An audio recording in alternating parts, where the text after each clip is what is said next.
sound you hear is at least 1 million teenage hearts beating out of their chests for my main man, Mac DeMarco. Sir. Hi. Hi, Meredith. Love you. You just flew in from Barcelona. I have a funny tidbit. My drummer has a lisp. Barcelona, when you say it without the, Barcelona. Apparently, the king of Barcelona had a lisp back in the day. I don't know what era or what century or whatever, but he made everyone pronounce it Barcelona, and if you didn't say it that way, you're hung. I don't know if it's true or not. That's what Joe told me, but I like that tidbit. It's good to be the king, yeah. Which you kind of are in a lot of ways, as evidenced by the masses of screaming teenagers that are all so excited to see you. On the level of the beating sun, the last time that we were in like a music context together, we were in Australia, where it was 120,000 degrees every day. Do you have any particular excellent memories from that trip? I know I do, but other than it being awfully, awfully hot. Well, Laneway Festival, many. I mean, it was nice because it was kind of like summer camp. The Meredith's band's playing, my band is playing. We're traveling around. We had the Future Islands people with us, nice people. Angel Olsen's crew, Conan Moxon's crew, the people from Pond.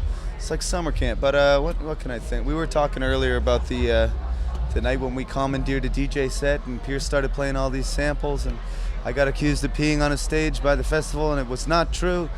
And I don't know. It's just every night's a bit wilder than the last, but it's all good, Or every night maybe was a bit wilder than the last. Because one thing I've noticed with the reviews of the new record, which came out pretty recently, is that a lot of journalists seem to be saying that your sound is somehow maturing. The idea of Mac DeMarco having a reputation for maturity is kind of not something a ton of people would expect. What do you think about these allegations? I think that music journalists have been saying that I've been growing up for probably 4 years now. Maybe. How am I supposed to know? It's like you see yourself in the mirror every day. It's hard to tell, but maybe I am, maybe I'm not. Regardless of how old my songs may seem now, I guess. Let's put it this way: Primavera, Joseph, my drummer, did the entire set completely in the nude. How grown up is that? I'm not sure. Does it really matter? I'm also not sure. Maybe there's something to be said for the maturity of accepting your adulthood and really feeling yourself and being free. Just accepting being alive, being comfortable being alive, being happy, being respectful, loving one another, something like that.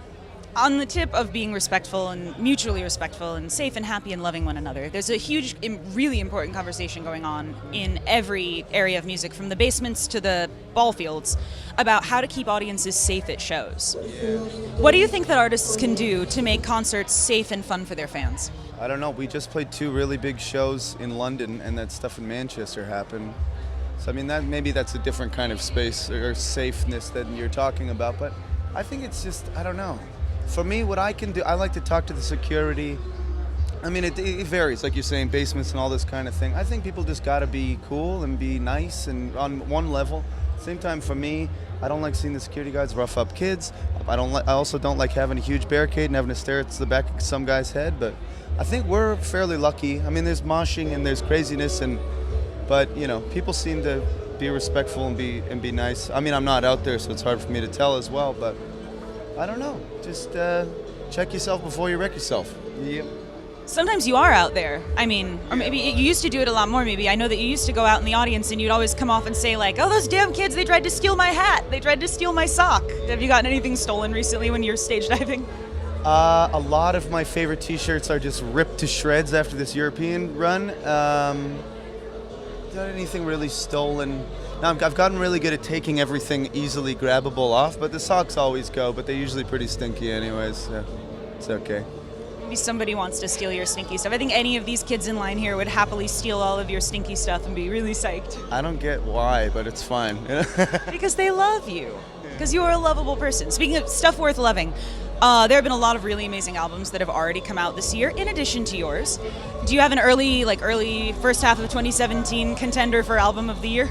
I'm not sure when it came out, but I really like Thundercat's record, Drunk. Is that 2017? Yeah. That's a good record. What else has come out recently? I think Peter Sagar. I think that came out, maybe it came out 2016. Let's say 2017. That's a great record. Ryuichi Sakamoto just had Async. It's his record come out. That one's heavy. That's really beautiful. Yeah. So for the second half of the year, What do you have planned? Are there going to be videos? Is there going to be more touring? I know you just got back from Europe literally today. What are your plans? We have a video coming out, I think, in the next few days, directed by our old friend, Mr. Pierce McGarry. And a lot of touring and maybe some new music. We'll see what happens. And hopefully my health can improve a little bit. Maybe I'll eat some more vegetables. I'm okay. Europe, look at this. Europe fucked me up really bad. I don't know if everyone can see, but he has two large, like grapefruit-sized bruises over his chest. How did you get those? Emotion, microphone. Ah! It's Taking a page out of Sam's book, The Future Islands guys. That's how they do it. Having too much fun, yeah.